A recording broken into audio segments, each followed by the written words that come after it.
वो बात उनकी भी सही थी, क्योंकि 12.5% में अगर उनकी जो भी वैकेंसी बढ़ती, मान लो 500 वैकेंसी है तो वैकेंसी सारी की सारी 500 में से 60 ओबीसी की मिलती, वो अक्सर इसमें ले लेते, क्योंकि ओबीसी के अक्सर इसमें है ज्यादातर, तो वो ओबीसी वालों से लेते, लेने के बाद में सीधा ये उनके पास में खाली हो जाती, तो वो बात ठीक थी उनकी भी। लेकिन हमने उनको ये बताया कि तुम 21% में संतोष कर रहे हो, तुम 27% क्यों नहीं मांग रहे? सेंटर में 27% है, वहां उनकी तरह तुम भी 27 मांगो, तुम्हारी वैकेंसियां बढ़ेंगी तो हमारी भी बढ़ जाएंगी, तो तुम्हारे पास अपने आप बच जाएगा, और कोई समाधान नहीं है। आरक्षण वो है कि 100% में से आरक्षण देता है, अपना कोई आरक्षण नहीं था, अपना पुनर्वास था, आरक्षण हमें नहीं मिलता, लेकिन हमें जो जिनको आरक्षण मिला हुआ उनका 12.5% मिलता था, तो जब उनको 21% मिलता है तो उनका 12.5% अपने आप तो वैसे ही कम हो जाता है। उन्होंने वो नहीं करके और सैनिकों को कैटेगरियों में बंटवा दिया, जातियों में, कि ये जाट है, ये राजपूत है, ये यादव है, ये मुसलमान है, ये बड़ाई है, सबको अलग अलग कर दिया कि इनकी जितनी सीटें हैं उनका 12.5% इनको दीजिए और इनके बाद में हमारे को जितना बचता उतना मिलता है। अब SC ST ये तो सारे के सारे बहुत ही कम है, जो सैनिक है ही नहीं सेना के अंदर, जाट राजपूत हैं, वो सारे के सारे ओबीसी और EWS में आते हैं। अब वो यहाँ आने के बाद में देखा तो 300 में से 280 तो ओबीसी के थे, उनमें से सीट मिलेंगी 20, बाकी के 260 आदमी है, जाओ घर। अब SC ST की वैकेंसियां उस खाली जा रही हैं। अब ये नहीं कि हम कह रहे हैं कि SC ST वालों को क्यों दे रहे हो, SC ST वालों को तो पहले भी मिल रही थी, अगर एक कैटेगरी में एक ही वैकेंसी एक साथ मेरिट बनाते थे 300 में, तब भी थे, उसमें जाट राजपूत SC ST सारी शामिल थी।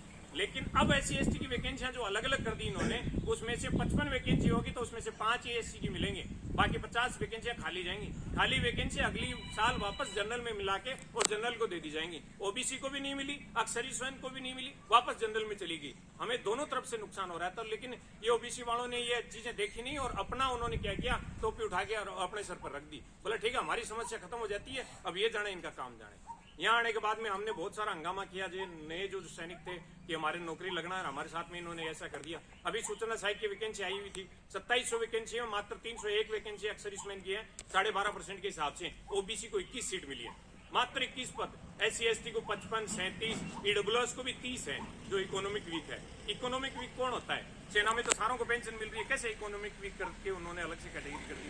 सारे राज्य सरकार ने सब कैटेगरियों में बांट के, और हमें अब ओबीसी के जो 80% सेना के जवान थे उनको सिर्फ 21 सीट मिलेंगी और बाकी की सारी खाली सीट जानी है वो अगली साल वापस जनरल में मिला लेगा और जनरल वालों को मिल जाएंगी, ना तो ओबीसी को मिली ना सैनिकों को मिली। तो इस प्रकार से ये भेदभाव किया, तो हमने यहाँ आके सीकर में भी धरना दिया, जयपुर भी गए, झुंझुनू भी गए, काफी जगह रैलियां की, लेकिन जो पहले से लीग बनी है वो एक भी लीग हमारे साथ नहीं आई।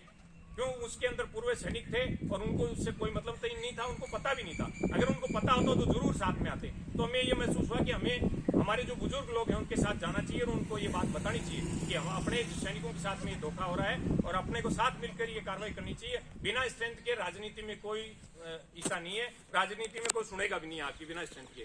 तो ये चीजें हमने सुनी, तो लीग जो है उनको भी बुलाया कि भाई आप लोग हैं, हमारी बात सुनो, और हमने यहाँ कलेक्टर पर धरना दिया है, यहाँ पर ज्ञापन दे रहे हैं, हमारी बातें इनके साथ शेयर करो। बोला ये हमारा काम नहीं है। ऐसे हमें जवाब मिला, क्यों? वो अधिकारी थे, उनको कोई मतलब नहीं। अब OROP में जब गड़बड़ की तब ये पूर्व सैनिकों का मुद्दा था, तो पूर्व सैनिकों ने हंगामा किया कि हमारे साथ में ये OROP के अंदर इन्होंने MSP कम कर रखी है, हमारे साथ 2.81 से फैक्टर से मल्टीप्लाई करके दे रहे हैं, हमें 2.57 से दे रहे हैं पेंशन। जो ये अभी जो OROP 2 लागू करी है, इसमें अफसर को 2.81 से और अपने को 2.57 से, तो ये ऐसा अन्याय क्यों कर रहे हो? डिसेबिलिटी पेंशन है उसमें भी, विधवा पेंशन है उसमें भी, एक लेफ्टिनेंट कर्नल की पेंशन, विधवा की पेंशन 2006 में 5800 रुपए थी, जो आज 58,000 से भी ज्यादा बढ़ा के 72,000 के आसपास पहुंचा दी, यानी 800 गुना बढ़ा के। और हमारे वाली सिर्फ 1735 रुपए थी, उसको 12,000 कर दिया, बस इससे आगे कोई नहीं है। हमारी वाली 200 गुना बढ़ रही है, उनकी 800 गुना बढ़ रही है। यानी बहुत सारी चीजें ऐसी हैं जो हमारे साथ में इन्होंने हंगामा करके,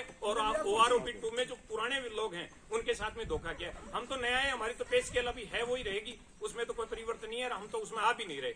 और जुलाई 2014 के बाद में जो PMR आ रहे हैं प्रीमेचर, उनको भी उन्होंने OROP 2 में शामिल नहीं किया। तो आने वाली कैटेगरी में हम भी आ जाएंगे थोड़े दिन बाद में, कि हम भी PMR हैं, जो नए हैं वो तो सारे PMR आ रहे हैं, तो अभी PMR को भी उसमें कैटेगरी में शामिल नहीं करेंगे तो हमें भी नुकसान होगा। तो हमने ये सोचा कि क्यों ना हम पुराने आदमी और नए जवान एक संगठित करके और एक साथ हम ये सरकार से लड़ें, तो हमारी दोनों बातें सुनेंगे। तो उसके लिए हमने ये जनसंपर्क अभियान गांव में जाके हमारी बातें रखने के लिए और बुजुर्गों से ये ज्ञान लेने के लिए और उनको बताने के लिए कि आपके साथ क्या हुआ और हमारे साथ क्या हुआ, उसके लिए जनसंपर्क अभियान जो चालू किया है और हर गांव के अंदर जा जाके सब लोगों से संपर्क कर रहे हैं, उनको पहले से फोन करके बता रहे हैं कि हम गांव में इतनी बजे आ रहे हैं। आज भी हम साहब की वजह से थोड़ा सा लेट हो गए, कोई बात नहीं, लेकिन ये हमारी अच्छी किस्मत थी कि हमारे कोलिड़ा गांव के अंदर महावीर चक्र विजेता आके और हमारे साथ में ये संबोधन किया। हम इनका बहुत बहुत धन्यवाद देते हैं और जब भी जरूरत पड़ेगी इनको आगे बुलाते रहेंगे। अभी बेरी में, तारपुरा में आगे भी हमारे बहुत सारे लोग हैं, वो फोन करके बता रहे हैं कि लेट हो रहे हो, थोड़ा जल्दी करो।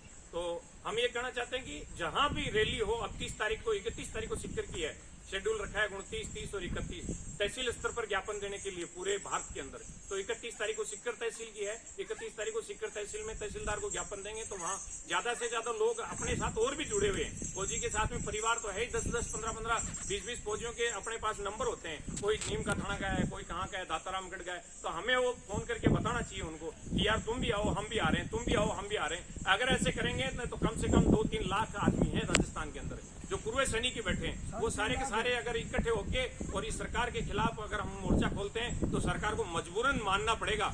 और स्ट्रेंथ के पास में नेता खुद चला के आता है, साहब ने कहा वैसे हमारे पास में अपने आप आके बोलेंगे कि हाँ ठीक है, ये कैसे इकट्ठे हो रखे हैं।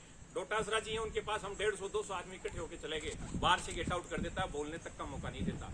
उसी गवर्नमेंट का क्रमशः वो नेता है और अभी यहाँ प्रेजेंट में अध्यक्ष भी है राजस्थान कांग्रेस का, लेकिन सैनिकों की बात मानने के लिए तैयार नहीं है। लक्ष्मणगढ़ के अंदर मुख्यमंत्री खुद आए, मोदी कॉलेज में मैं खुद डेलीगेशन में था और 2 और थे हमारे साथ में।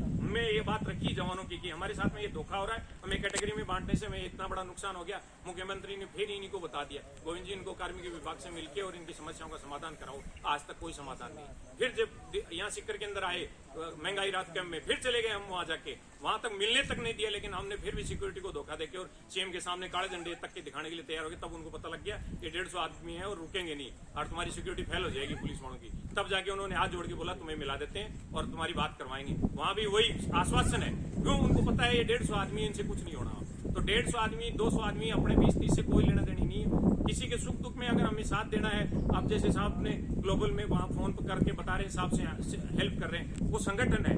अगर ये मजबूती से संगठन आज अपने यहाँ एलएन में पढ़ रहे हैं बच्चे, किसी के पोता पढ़ रहा है, किसी की पोती पढ़ रही है, कोई गुरु कृपा में पढ़ रहा है, पूरी फीस ले रहे हैं। वो पूर्व सैनिकों के बच्चों को कोई रियायत नहीं दे रहे। अगर हम संगठित होकर उनको जाके बोले कि हमारे कोई भी अक्सर इसमें का बच्चा आता है, आप 50% पेंशन के 50% अगर आप फीस लेके हमारा काम करवाते हो तो आपको यहाँ रहना देंगे, नहीं तो आपका ये बंदूक की दुकान, ये पैसे वाली दुकान यहाँ नहीं चलेगी। तो उनको देना पड़ेगा, लेकिन संगठन चाहिए, उसके लिए मजबूती चाहिए। हमारे पास में आदमी नहीं है, हम ये 10-20 आदमी जाके खड़े होते हैं, उसकी कोई सुनने वाला नहीं है। हॉस्पिटल में भी ऐसा ही होता है, सीएचएस में ऐसे होता है, कैंटीन में आप सब लोगों को पता है, अपन महीने में 1-2 बार तो पक्का जाते हैं, कोई 2 बार भी जाता है।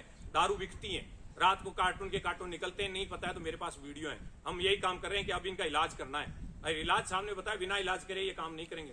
दारू बेच रहे हैं, उनमें से सामान बेच रहे हैं।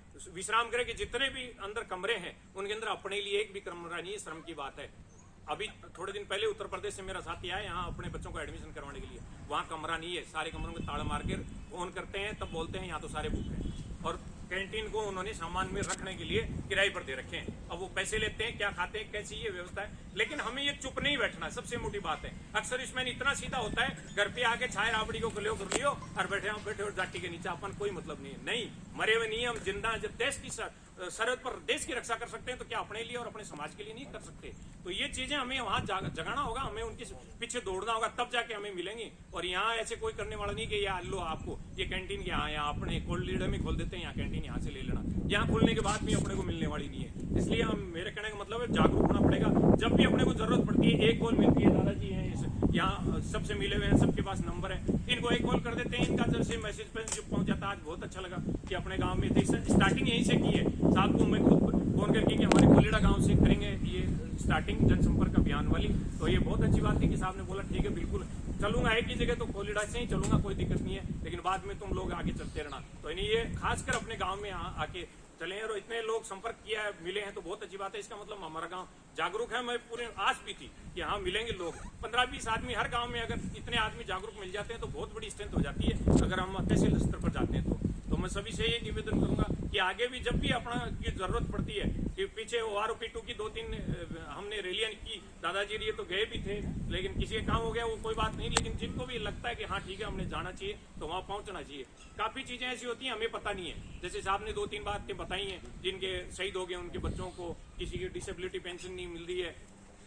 ऐसे आप लोग वहां जाओगे, जुड़ोगे, जिनको पता है, किसी ने ले रखी है, अगर उससे डिस्कस करोगे तो अपने को जरूर फायदा मिलेगा। बहुत सारी चीजें हैं वेलफेयर जो अपने सोल्जर वेलफेयर कमेटी से, जिला सैनिक कल्याण बोर्ड से भी मिलती हैं, लेकिन हमें पता ही नहीं है, हम चुप रहते हैं, हमारे को मालूम नहीं है। ठीक है, वो अपने लेते रहते हैं, उनका अपने को कोई फायदा नहीं मिलता। बच्ची की शादी पर 50,000 रुपए मिल रहे हैं, किसी को पता है, किसी को नहीं पता है, क्या उसका डॉक्यूमेंटेशन है, कितना उसमें काम है, आप लोग नहीं कर सकते, हम आप लोगों के साथ हैं। अगर आप कहोगे कि ठीक है छोरा ये पकड़ और मेरे वाला ये कागज बनवा के लिया, तो हम लेके आएंगे, कोई दिक्कत नहीं है। इन्होंने बांधी कैसी डोर रे। तब होगा, अब यहाँ बैठे रहेंगे तो गांव में से